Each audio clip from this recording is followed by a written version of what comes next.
So, what brings you here? We spoke on the phone. You asked me to stop by for an interview. Oh dear. What is your name again? My name is Jim. You called me, remember? Certainly. What sort of position are you looking for? As I said during the phone call, either a supervisory or manager position, quality assurance, or telecom technician position. Oh my. We have several interesting positions with our clients open. Have you ever worked in a bowling alley? No. What are your qualifications? Did you even look at my resume? Yes. I see you worked at a gigantic telecom for over a decade. What did you do? I worked as a long-distance telecom technician and as a supervisor. All of that is contained in my resume. What is your education level? I have an associate's degree in electronics technology and am about to get another one in business administration. I sent all that information over as well. Yes, very interesting. Would you be interested in a temporary position as a school crossing guard in Winnipeg? Not really. Oh wait. This one might be right up your alley. There is a sales position open in a shoe store in suburban Chicago. No, thank you. Well, we will keep your information on file and will call you if anything else promising turns up. Thanks for coming to see us, Bill. Jim. I'm sorry. Never mind.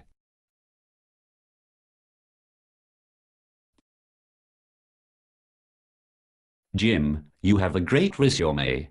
I think you would be a great supervisor here. One of the technicians here also applied for the job and would be upset that he isn't selected. How will you deal with him?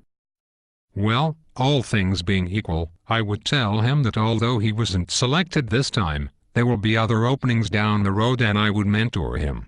I don't know any specifics about this person right now as to whether or not he has the temperament to be a supervisor, but if he has potential, I would work towards his career progression and leave him in charge if I am on vacation.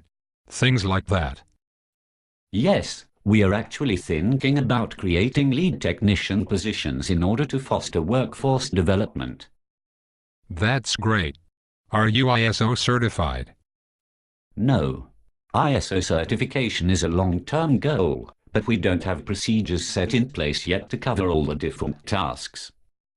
I'm a huge believer in training and standardization. I bet you have plenty of people in your network operations center who sit on their information like little fiefdoms and don't share and cross-feed their information with their peers.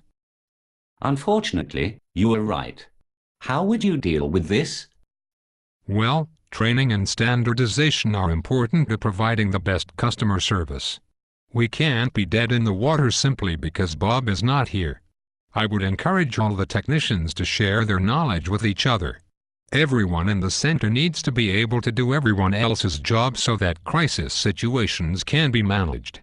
Technicians who are unwilling or unable to do that should be shared with the competition or reassigned to different parts of the company. Companies which don't train their employees to work efficiently operate at their own peril. I like that answer very much. Do you have a method of tracking the training that everyone receives? Yes, there is a database which tracks the training status. Good.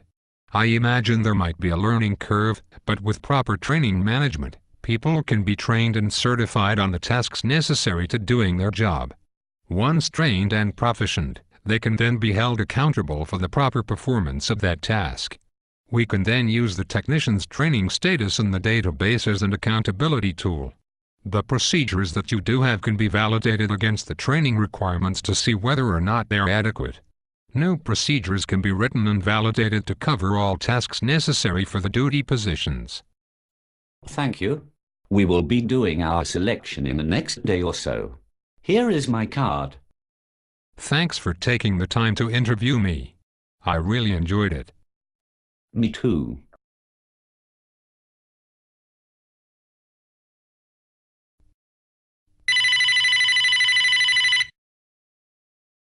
Hello?